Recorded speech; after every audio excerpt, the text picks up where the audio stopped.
HGTV, Ben and Aaron and everyone at Hometown, and welcome to Pullman, Michigan, the best place on earth, next to Laurel, Mississippi.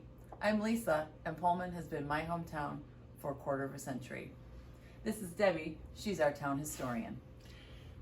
Hello, Ben. Hello, Aaron. We are setting in my business, Pizza Plus, which has been family owned and operated for 35 years, and where I showcase part of my collection of postcards from the area.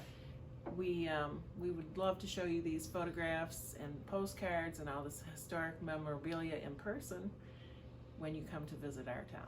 We are very proud of our accomplishments thus far, and we are excited about the direction we're headed in. Should we get started? Yeah, let's go take a look. Okay.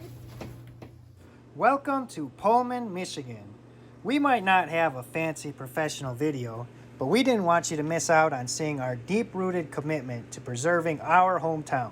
With a population of just over 4,000, Lee Township is the fastest-growing township in Allegan County. We are situated just 8 miles from the majestic Lake Michigan, surrounded by 6 inland waterways, endless blueberry fields, acres of forestry, and awe-inspiring natural beauty, which I'm sure is why the 2019 Condé Nast Travelers National Publication picked Southwest Michigan as one of the top 20 places to visit in the world. Here we are in front of the Echo Dell, built in 1925 by John Parsons, who made his wife Kate's dream of living in a castle a reality.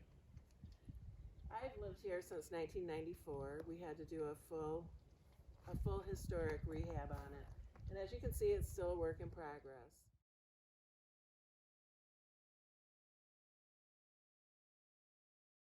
Just across the way on the banks of Lower Scott Lake sits the Ice House, one of many seasonal rental homes still in the area. Pullman has been a vacation site for Chicagoans and others for decades, which plays an integral role in our economy today.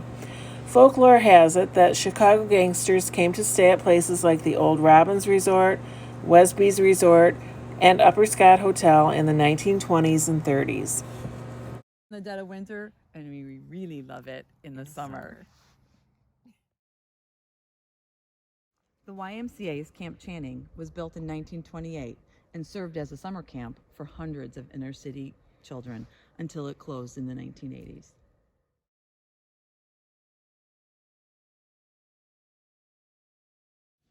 After years of sitting vacant, it has undergone a recent restoration, breathing new life into it while maintaining its historical charm. Our township invested in a new fire station that has been served by a dedicated volunteer fire department for the last 101 years.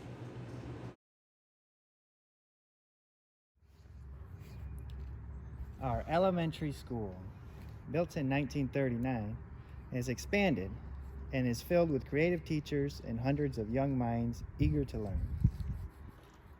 Who do you want to see come to Pullman?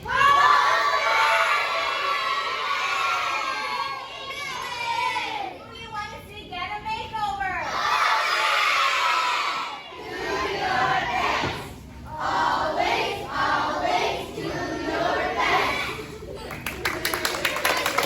Here at Pullman Elementary, we have Emily and Diana, who are going to tell us about the local Pullman Library.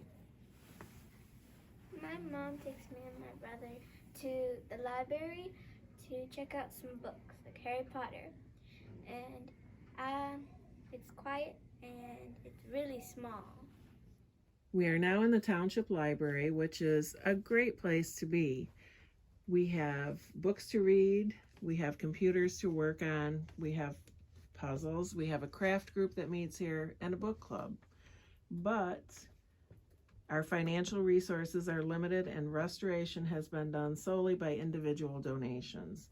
Imagine if we worked together to turn this volunteer-run library into an inspiring place to read, explore, expand, and grow.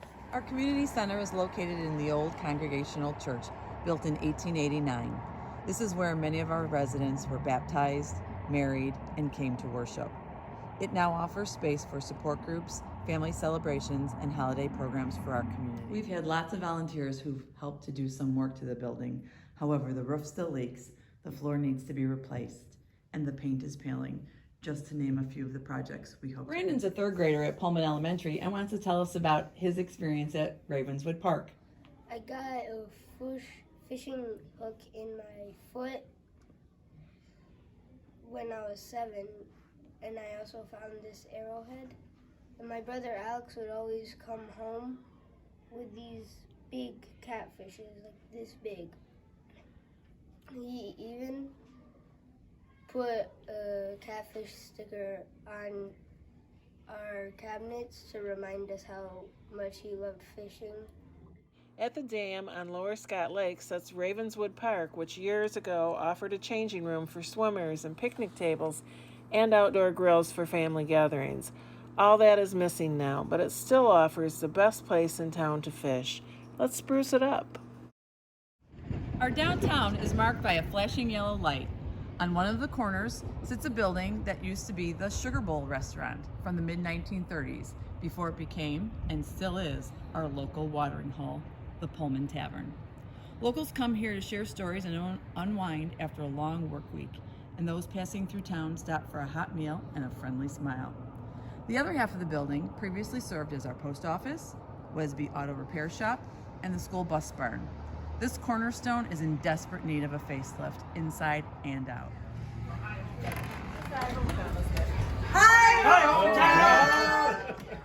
On the opposite corner sits the old gas station with treasures of days gone by kept safe inside. Much work is still needed on the exterior of this old gas station, including a memorial brick walkway we hope to complete to honor our hometown servicemen and women.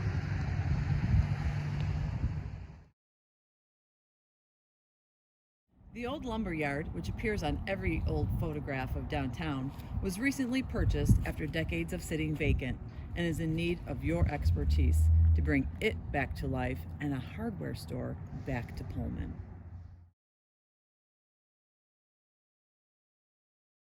Here we are in the middle of town. The railroad track bisects the community, and we are showing you now our VFW post 6134, which was the original Pullman Town Hall built in 1905. And we pan over to the Clark residence, which also served as the community's funeral home back in the 1920s and 30s. My grandfather actually used to sit with the dead in this building until their burial. I would love to move this house back on the lot and restore it for a local family to call home. And since my brothers run the house moving company in town, I think I can pull some strings. The first settlers worked as loggers, and this is the oldest building on record. This is the original log cabin. It was built in probably 1870. It's currently the Casinger home, and they have begun cleaning up the property, but have been sidelined by some major health issues. We would love to give them a helping hand with this historic gem. Hey hometown, thanks for letting us share our history with you. It's time to gas up that 62 Chevy, Ben. And Aaron, we've got the frame. All we need now is your watercolor of our hometown renovation. Come to Pullman and let's make big things happen in our small town.